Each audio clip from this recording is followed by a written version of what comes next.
Ouais les gars, c'est gâté Massouma, nouvelle coup d'état à Assimi Goïta. Alassane Draman Ouattara prépare tout contre Assimi Goïta. Sans plus tarder, je vous laisse regarder la vidéo, veuillez liker, commenter.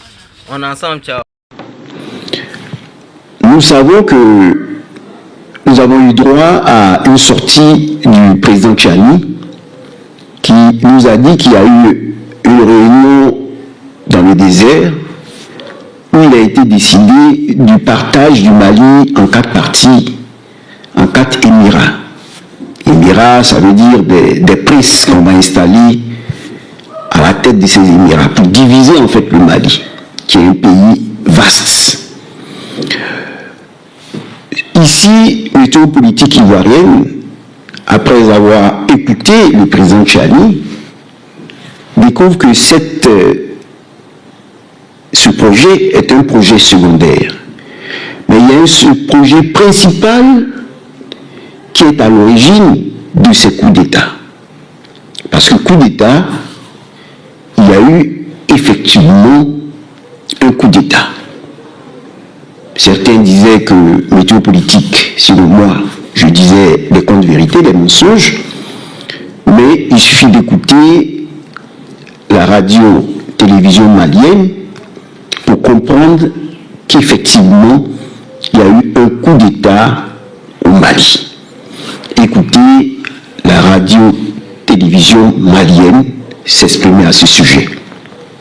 De la région de Mopti au camp Amadoun Bokari Bari dit Balobo de Sévaré. Objectif, apporter les messages d'encouragement et de soutien des autorités aux blessés. Bonsoir à tous, merci de nous rejoindre.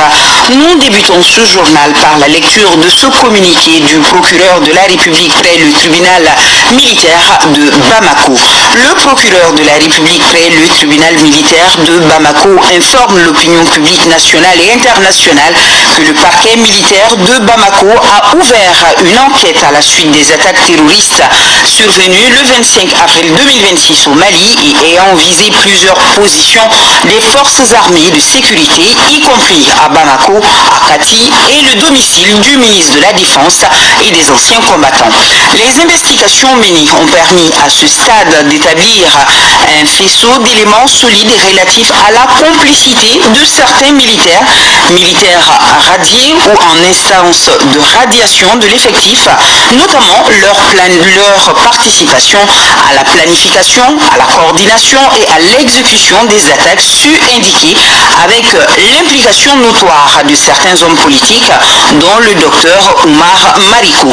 L'enquête qui confirme en outre la participation du nommé Alassane Diallo dit Abedi, militaire radié, mort au cours des combats et en visée Kati, a également permis d'identifier comme présumeux co-auteurs et complices les nommés. Sergent Djakarija Sodjou, militaire en activité. Adjudant Moussa Djani, militaire en activité.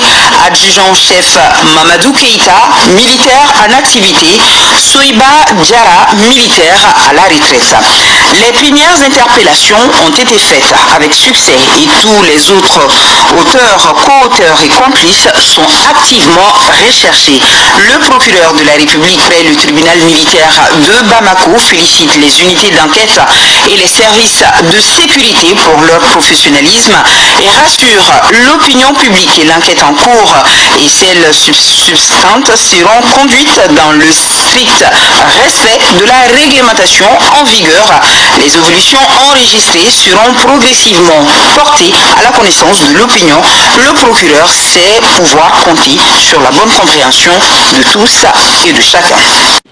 Continuez de vous abonner parce que sur Météo Politique Ivoirienne, nous ne vous disons pas de mensonges. Nous vous disons la vérité. Et nous sommes avec aux côtés du président Laurent Gbagbo, non pour sa personne, mais pour sa vision qu'il incarne. Quand je dis qu'il incarne sa vision, c'est-à-dire qu'il ne trahit pas sa vision. Ce n'est pas un homme politique qui vous dit aujourd'hui je suis fidèle à telle chose, demain je ne suis plus fidèle à telle chose. Non. Il ne reçoit pas d'ordre de l'Élysée. Donc c'est ce qui fait que nous sommes attachés à sa personne. On ne déifie pas une personne, on ne déifie pas la personne, on n'adore pas le président Laurent Gbagbo. On le vénère parce que c'est un homme charismatique qui est fidèle à sa vision.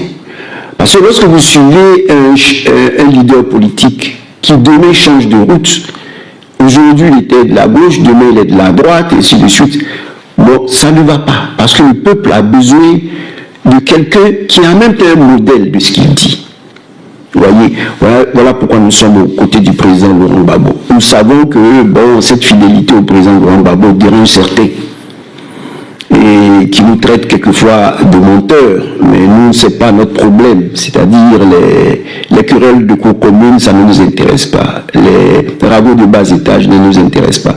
Ce qui nous intéresse, c'est l'intérêt commun de tous les Africains. Qu'est-ce qui nous rassemble? Qu'est-ce qui peut rassembler chrétiens, musulmans, traditionalistes? Il faut être tolérant et respecter la foi de chacun. Qu'est-ce qui peut nous rassembler? C'est la loi. Qu'est-ce qui peut nous rassembler? C'est la justice, c'est la vérité. Vous voyez, voilà pourquoi nous vous formons et nous vous informons.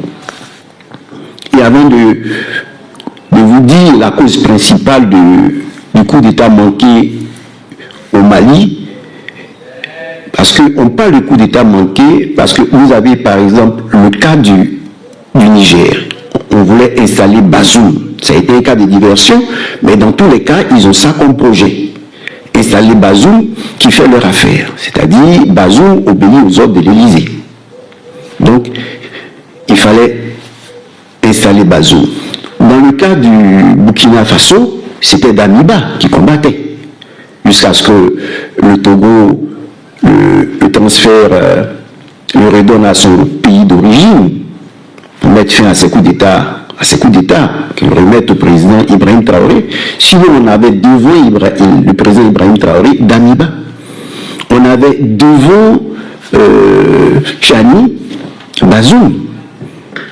Et donc aujourd'hui, on a des hommes politiques qui sont cités dans la radio-télévision malienne. Et puisque les enquêtes se poursuivent, on ne peut pas dire le nom de celui qui veut prendre la place d'Assimi Goïta pour, disons, faire ce que l'Élysée lui demande. Donc avant de poursuivre, pour vous dire exactement ce que Ouattara a dit dans son communiqué du mercredi, du conseil du ministre du mercredi, conseil du ministre du mercredi 29 avril, avant de vous en parler, on va essayer de vous former. On vous forme avant de vous informer. Alors, dites-moi ici, je vous pose une demande, parce que je continue aussi mes cours de formation. Ici, vous avez dit, vous avez vu, vous lisez, Assimi a pris l'espionne. Alors, qu'est-ce qu'on dit? Si on veut remplacer l'espionne par L', on dit il l'a pris ou il l'a prise. À la fin, nous dirons ceux qui ont trouvé la réponse correcte. Donc pour le moment, c'est la question qu'on vous pose. Bon, passons maintenant à la cause principale de cette attaque, sinon de ces attaques qui sont prévues au Niger pour installer Bazoum, au Burkina Faso pour installer Damiba ou un autre, et à Assimi Goïta. Pourquoi? Pour savoir cela, écoutons le porte-parole du Conseil des ministres de la Côte d'Ivoire. Chers internautes qui nous suivez en ligne, bonjour, chers téléspectateurs. Ce mercredi 29 avril 2026, un conseil des ministres est tenu de 11h à 14h au palais de la présidence de la République, ici même à Abidjan, sous la présidence de son Excellence, M. Alassane Ouattara, président de la République, chef de l'État. Les délibérations de ce conseil ont porté sur 14 points constitués de 8 mesures. J'ai présent, mesdames et messieurs, apporter avec vous les détails de ces points qui ont été abordés au cours de ce conseil. Ainsi, comme je vous l'ai annoncé, nous avons adopté 2 projets de loi